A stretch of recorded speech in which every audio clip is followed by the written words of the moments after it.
1, 2, 3, 4.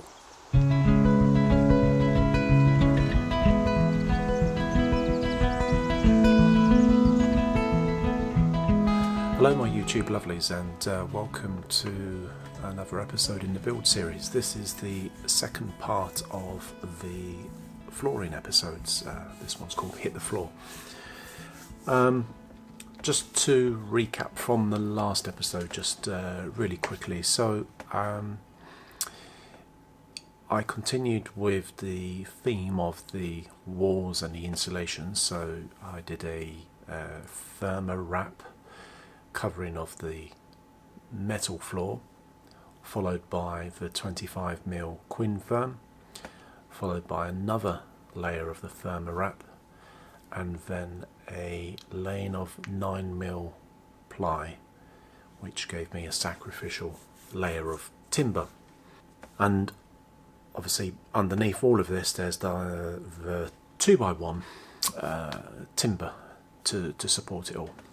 So this video kind of focuses, it'll be a short one, which is just focusing really on the finishing of the floor. I decided to do the whole floor. So many people, when they do a floor, they'll probably stop at what I did in the last episode, and then they'll start to build all the furniture around the flooring that they've got, and then the final flooring tends to be cut around the furniture that's in place. But my thinking was a bit different. I decided to go with the finished flooring across the whole surface area of the van. Now, the thinking behind this was, I always had in my mind that the furniture elements that I was going to build in the van were all movable. And they are, because actually in a future episode that I'll do much later on, you'll see how I've been able to take the furniture out of the van. So the thinking was that all of the furniture is movable, and at any given time, if I wanted to, I could convert the van back into a normal panel van. And so if that was the case, I wanted a floor that covered the whole surface area. Now obviously in hindsight, having lived in it for 1.5 years, and experiencing over time the problem with weight issues, etc., maybe I could have saved myself quite a bit of weight by not flooring the areas that are stood underneath the furniture. But I decided to go the way I did, and I don't know really, maybe even given a second choice, probably I still would do the same thing again. I would floor the whole area. It's just a peace of mind that knowing that anything that you put in there, you've always got a really nice clean surface to work to, and it's easier to clean as well. There's no gathering of dust or things like that. So that was the thinking behind just covering the whole of the floor area. But yes, I probably could have saved myself a bit of weight by just building the furniture and then just finishing the floor in the areas that were the public areas, or the areas that I was going to be standing on. I always anticipated that I was going to be putting in laminate floor. So I'd already sussed out what laminate floor I was going to go for. And because I was doing that, I wanted to put some kind of underlay, something that was going to grip the surface. It was going to give me a bit of cushioning. There was also going to be the element of some sort of waterproof in there as well. So I went with this Duralay, this Silent Walk Duralay, and I covered the whole of my 9mm sacrificial surface with the Duralay. Now what I did was, I only had one roll of this, so I had to be quite sort of sparse in the way I used it, because it was quite expensive. So what I did was I marked a centre line right down the centre line of the van, and then cut the roll into 2 sections so it would sort of lay either side of the centre line. And then I was able to then cut strips to fill in all the gaps around the edges. I sealed the floor in with this tape. Now, I work in a department that's got shitloads of gaffer tape, but I decided to go with something else. I wanted something that was really, really strong. So I went to B&Q and I found this T-Rex tape. It's really, really sticky. It's super strong. So it's almost like gaffer, but it's just ridiculously sticky and strong. It's quite expensive. I think it was something like £7 the roll. It might have been even more, actually. It wasn't cheap. So I only went for the one roll, and one roll wasn't really quite enough, but it did most of what I needed to do. So I lay the Duralay down, and then I basically sort of finish all of the seams, and any bits that need sticking down is all done with the T-Rex tape. And when it comes to all the edges, all of the little details around the edges, if there are any bits of offcuts that I had, etc., I would then use that to fill in all the gaps around the wheel arches and things like that. And then it comes down to laying a laminate floor. Now, I've never laid laminate floor at all in my life, and so this was a new experience for me. I had to kind of hope in a way that the sides of the van were square, in terms of from left to right, that across the width they were square. So I decided to just start in the far right corner as I see it, so it would be the corner that's under my sofa, so the corner that's behind the driver's seat. So I sort of spent some time getting that first board in.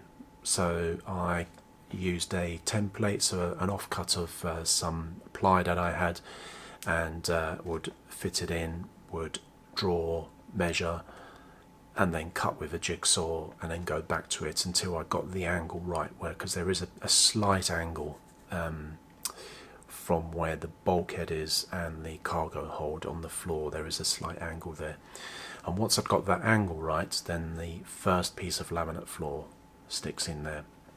And I think that is the only piece. I think I nailed it or screwed, I can't remember. I think it might have even been a nail. That's the only piece that's actually got a fixing in, believe it or not. And then everything else just slotted in from there.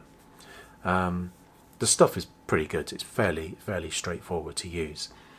And because the pattern that I went for this sort of wooden sort of beam look, or wooden floorboard look, there's a natural overlap, I think, in the pattern of the grain, but I decided that I wanted to overlap the boards anyway, so I rather than putting two exactly side by side, I would lay one long piece, and then I would cut a short piece. I can't remember what the measurement was. It was probably around about sort of, I don't know, 20 centimetres or so, and then would lay the next long piece. So all of the boards were sort of offset ever so slightly.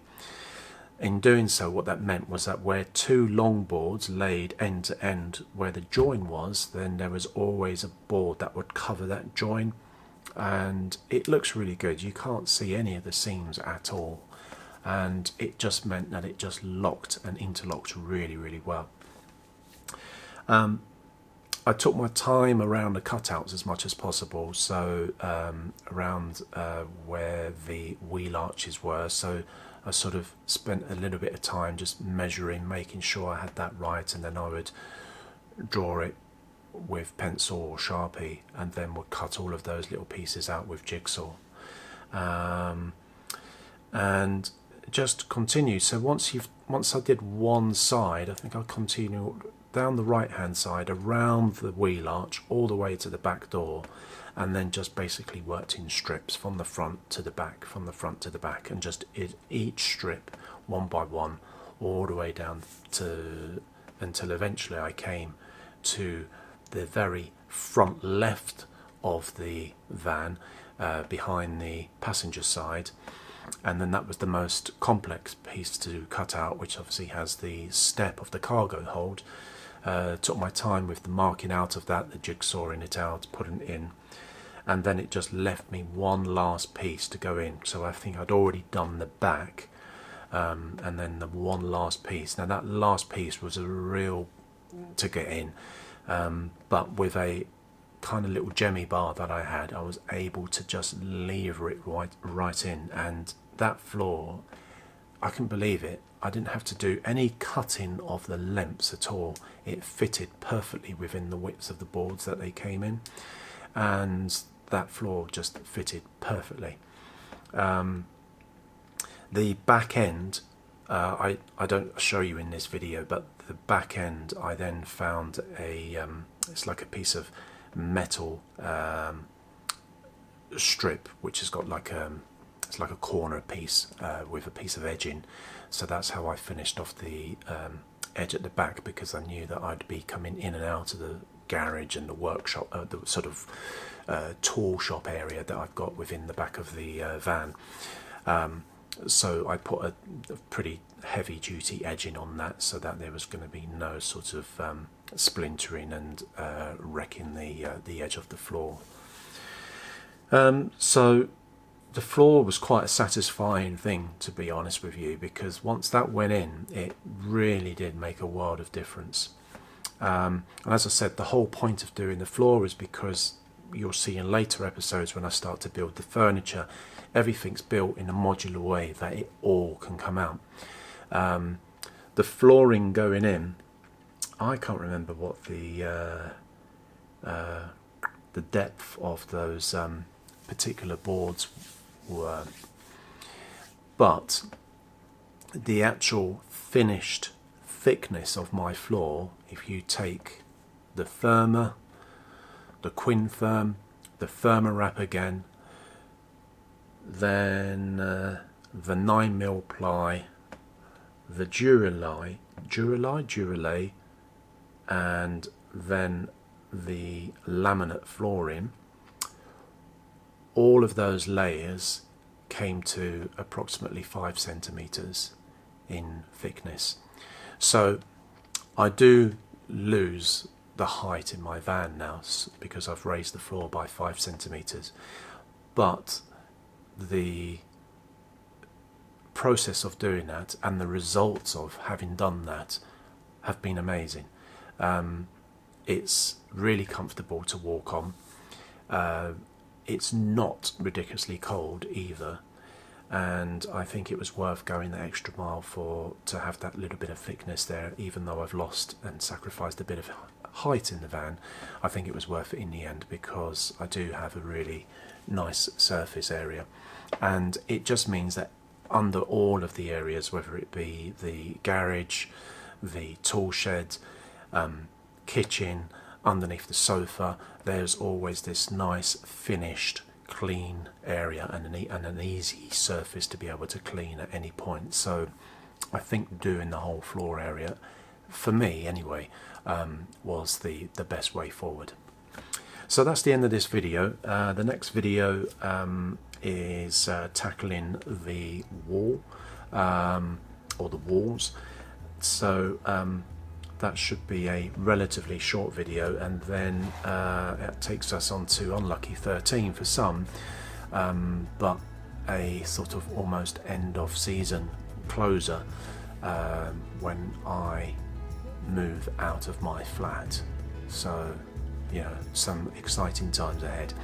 I hope you've enjoyed this video. If you have, please like, comment and subscribe, and I'll see you guys in the next one. Cheers.